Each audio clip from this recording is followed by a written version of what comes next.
Welcome to the Switch Virtual Interface lab. We're using Switch Virtual Interfaces for our inter-VLAN routing. You can see the gateways we have for VLAN 10, which we're going to be dropping our PCs in, and a VLAN 20 on the bottom. We're using Packet Tracer again, and in the middle we've got our multi-layer switch because I wanted to demonstrate some commands that you would be using on a multi-layer switch. You shouldn't be testing on multi-layer switches in the CCNA exam because it's not in the syllabus. However, then Cisco do reserve the right to ask you whatever they feel like asking in the exam if you check their terms and conditions.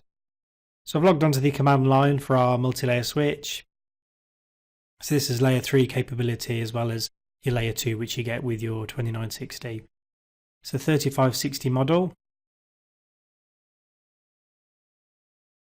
Now the commands that you're going to be configuring here will look familiar, but then there's another line that you have to enter because it's a layer 3 switch. So I'm creating VLAN 10 and I've just created VLAN 20 also.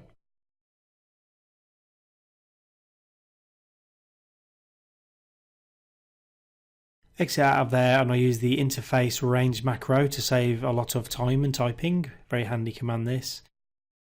And I have to add the switch port command, which is designated to the switch that this is used as a layer 2 interface.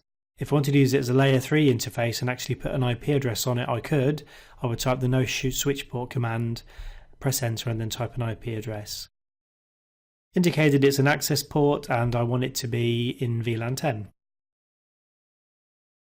Or both ports to be in VLAN 10. I'm going to do the same thing now with Fast Ethernet 3 to 4, but this will be in VLAN 20.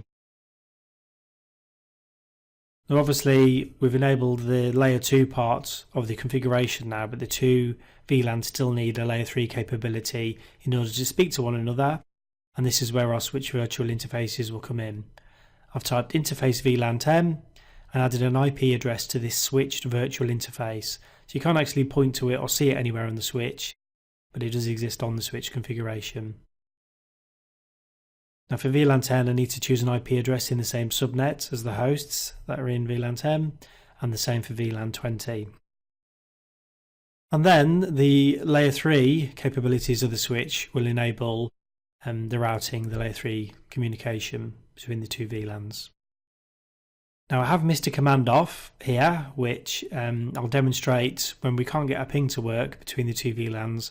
I'll demonstrate why that happened and what we need to add.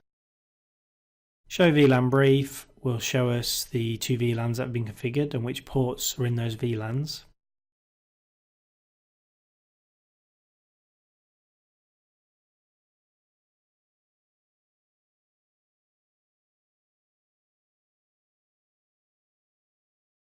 Show IP interface brief will show us all our Fast Ethernet interfaces, and then also when I press the spacebar we'll see our two switch virtual interfaces here.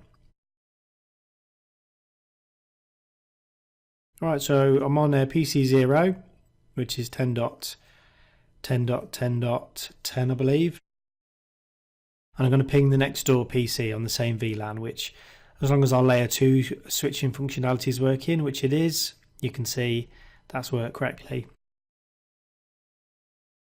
But now I'm going to ping across the VLAN from VLAN 10 to a device on VLAN 20 and it won't work. This is a command I mentioned was missing off the layer 3 switch, the multi-layer switch. And it's easy to miss this command off because it's on by default on routers, which we probably spend more time configuring, and the command is IP routing. This enables layer 3 capability on our multi-layer switch. Now when I go back to the PC and ping across the VLAN, it should work. Now I recommend you do this lab, same with all the other labs, over and over and over again until you're comfortable with all the configuration commands.